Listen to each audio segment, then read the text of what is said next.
تو اس چیزوں میں کوئی ایک جو ہے وہ بالکل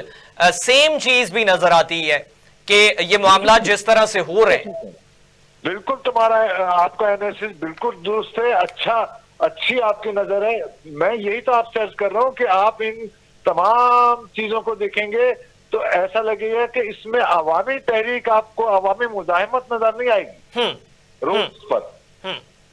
والد صاحب جو چنگاری جو نظر آ رہی ہے نا ان تینوں میں، یا جو حالیہ سچویشن چل رہی ہے، وہ مماثلت رکھتی ہے ہر جگہ پہ، اور وہ چنگاری جو ہے وہ کہاں سے،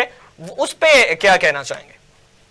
وہ اسی چنگاری کو میں کہہ رہا ہوں کہ پیراملٹری فورس جو اس وقت اس خطے کی ہے، اس کے لیے یہ بڑا ایک چیلنج ہے کہ سوشل میڈیا وار اور میڈیا وار اور سوشل میڈیا وار سے امریکہ دیکھیے ایک ہی جیسا کم و بیش 19-20 کا کہیں فرق ہوگا کہ بھئی جیسے بنگلہ دیش کا جو ہے نا جو مزاج الگ ہے تو وہاں الگ طریقے سے آیا، ٹھیک ہے، یا کسی اور کنٹری کا مزاج الگ ہے تو وہاں الگ طریقے سے آیا، طالبان کا ہو گیا. لیکن آپ کو سیریل ملے گی بقول آپ کی، آپ نے بہت اچھی بات کہی کہ آپ کو پوری ایک سیریل ملے گی اور ایک جیسا معاملہ ملے گا. تو میں یہ سمجھتا ہوں کہ اس خطے کے لیے اور مشرق وسطیٰ کی جو پیراملٹری فوج ہے، اس کا مطلب کہ پیراملٹری فوج کی جو لڑنے کی صلاحیتیں تھیں وہ اب اس ٹیکنالوجی نے، سوشل میڈیا کی ٹیکنالوجی اور میڈیا کی ٹیکنالوجی، اس نے اس کو جو ہے نا ایسا لگتا ہے کہ وہ زیرو کرنے جا رہے ہیں. یہ بہت خطرناک الارمنگ صورتحال ہے. یعنی جو صلیبی جنگ ہوتی تھی، صلیبی جنگ کے بعد جو ہے نا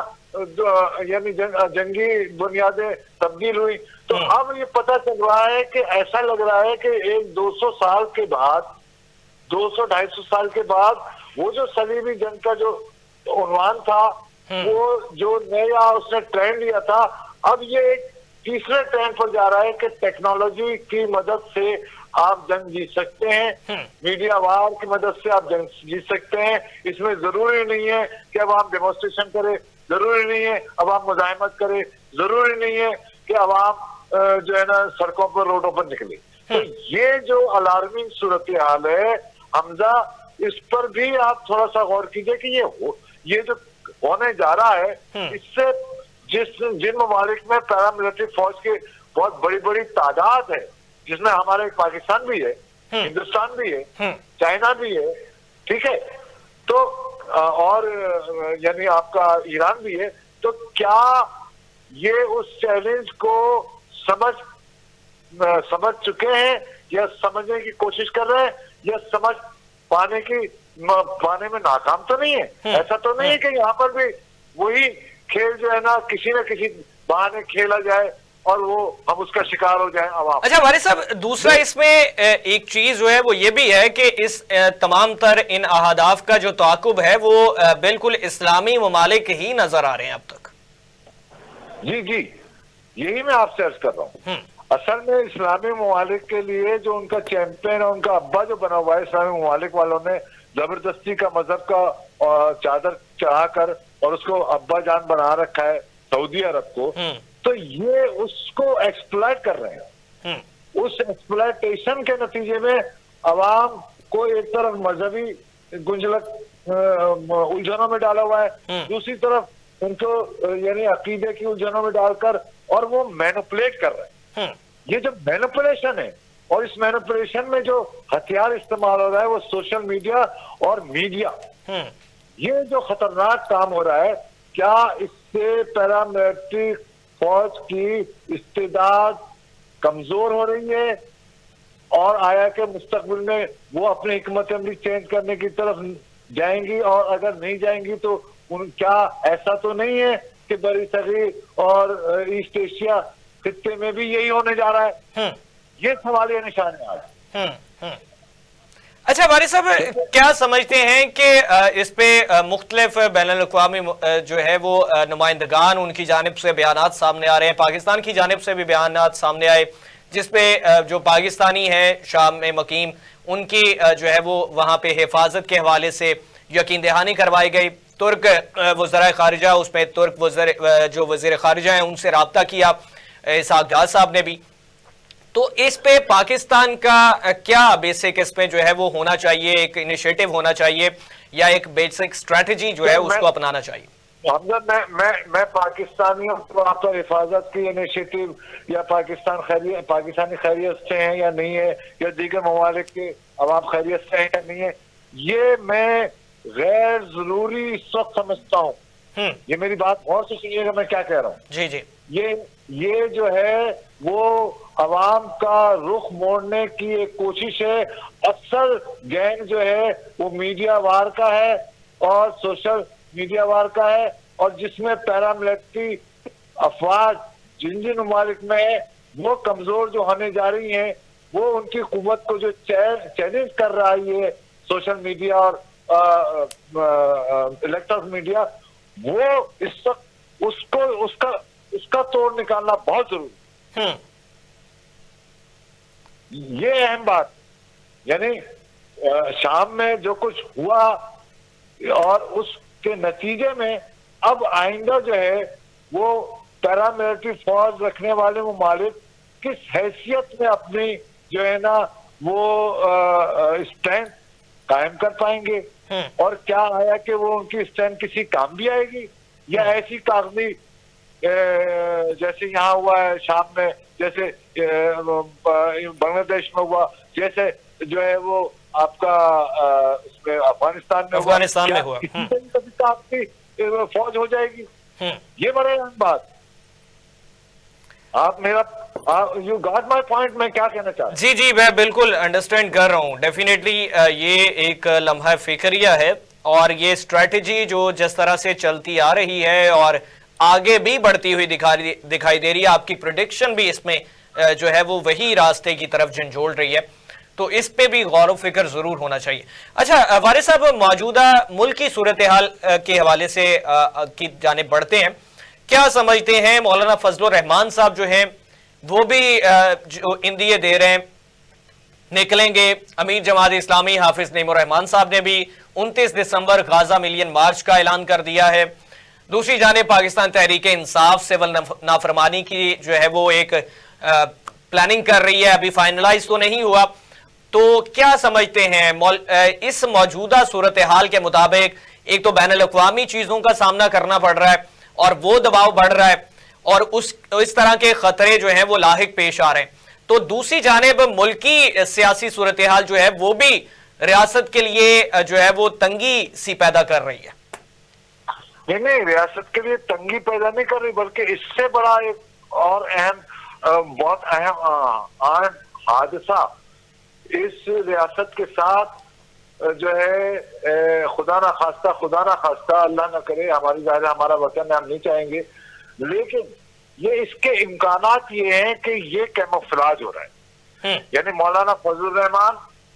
کہ آپ دیکھیں کہ وہ مذہبی مدارس فلانا دماغہ اس کا دیکھیں وہی مذہبی کارڈ استعمال ہو رہا ہے. ٹھیک ہے، اسی طریقے سے اگر آپ عمران خان کی قطع نظر اس کے کہ عمران خان کی سیاست سے ہم اتفاق کر رہے ہیں یا اختلاف کر رہے ہیں، لیکن اس سیاست کو آپ سوشل میڈیا اور میڈیا کے حوالے سے دیکھیں، جو کہ میں نے ابھی تھوڑی دیر پہلے آپ سے کہا کہ وہ جو میڈیا سوشل میڈیا سے جو وار لڑی جا رہی ہے اور ادھر جو ہے نا ان قوتوں کو متعلق کیا گیا فضل الرحمان جیسی مذہبی قوتوں، تو کیا آیا کہ پاکستان یا پاکستان جیسے دیگر ممالک جو کہ ابھی اپنے حجم میں فوج کے حجم میں بھی بڑے ہیں اور فوجی طاقت کے حوالے سے بھی بہت مستحکم سمجھے جاتے ہیں، تو کیا ان کی جو ہے ان کی قوت کو کمزور کرنے کا یہ ایک نیا جو ہے وہ فینومینا تو نہیں؟ میں اس کو اس سے نہیں دیکھ رہا. آپ سمجھ رہے ہیں میری بات؟ جی جی. میں یہ کہنا چاہ رہا ہوں، اس کو اور سادہ کر دوں کہ مولانا فضل الرحمان کیا جو مذہبی کار آج کل چلا رہے ہیں اور سوشل میڈیا کا کار جو ہے وہ پی ٹی آئی چلا رہی ہے، تو وہ دونوں کار جب ملیں گے تو وہ کار جو ہے وہ شام جیسی صورتحال لا سکتے ہیں یا نہیں لا سکتے؟ میں یہ کہہ رہا ہوں وارث صاحب یہی چیزیں جو ہیں وہ زیر گردش اور زیر بحث آ رہی ہیں. میں خود سے یہ نہیں کہہ سکا، لیکن آپ نے جس طرف اشارہ دلایا ہے یہ چیزیں پاکستان کے لوگوں کو اس کی طرف اشتعال دلانے کی کوشش بھی کی جا رہی ہے، اور اس پہ حکومت وقت جو ہے وہ تو ابھی خاموش تماشائی بنی ہوئی نظر آ رہی ہے. اس پہ احتجاج کرنے والی پارٹیز اور ریاست کو آمنے سامنے کھڑا کر کے حکومت وقت سائیڈ پہ بیٹھی ہے، اور اس میں موجود دیگر سیاسی جماعتیں وہ بھی جو ہے وہ نورہ کشتی میں نظر آ رہی ہیں. ہاں نہیں، یہ دیکھیں یہ ایک افسوسناک بات ہے. آپ نے جو بات کی نا میں اس سے ڈس ایگری نہیں کرتا ہوں، یہ بالکل بات ٹھیک ہے آپ کی. لیکن بات یہ ہے کہ اگر دیکھیں میری بات سنیے، پی ٹی آئی سامراجی کام کر رہی ہے، مولانا فضل الرحمان مکمل طور سے سامراجی کام کر رہے ہیں. اس کے توڑ کے لیے جو آپ کا سوال ہے، یہ یہاں کی پولیٹیکل فورس یا یہاں کی اسٹیبلشمنٹ کیا کر رہی ہے، یہ زیادہ اہم سوال ہے. مجھے ایسا لگتا وارث صاحب ہے لیکن وارث صاحب موجودہ صورتحال کے مطابق اگر حکومت وقت محب وطن خود کو ٹھہراتے ہیں تو سٹیپ فارورڈ کر کے ان کو چاہیے کہ پولیٹیکل ڈائیلاگ کے ذریعے ان سیاسی جماعتوں کو اس سینیریو کے مطابق، اس سچویشن کے مطابق کام ڈاؤن کر لیا جائے. نہیں، کام ڈاؤن تو وہ کر سکتے ہیں، لیکن حمزہ اس میں ایک صورتحال یہ ہے کہ آپ نے دیکھا ہوگا کہ جب بھی وہ کام ڈاؤن کرنے کی طرف جاتے ہیں تو وہاں سے چونکہ ان کو ہدایت کہیں اور سے آ رہی ہے. جیسے میں نے ابھی شام کے حوالے سے میں نے آپ سے بات کی بچے کو، تو وہ اپنے مشن پر ہیں. وارث صاحب ناکامی کس کی سمجھتے ہیں؟ اب تک کی صورتحال یہاں اس نہج تک یہ تمام تر معاملات پہنچنا کس کی ناکامی اور کس کی جو ہے وہ غلط قدمی اس کو سمجھتے ہیں؟ میں یہ سمجھتا ہوں کہ اس کا جو بنیادی طور سے جو نقصان پہنچانے والا جو عنصر ہے نا وہ یہ ہے کہ پاکستان کا 77 سالہ جو ریاستی طاقت ہے وہ ایک جگہ ارتکاز کر چکی ہے. یہ جو ہے وہ بہت خطرناک بات ہے. اچھا یہ جو ہے یہ بات جو ہے نہ امریکہ کو پسند ہے نہ یورپ کو پسند ہے، کیونکہ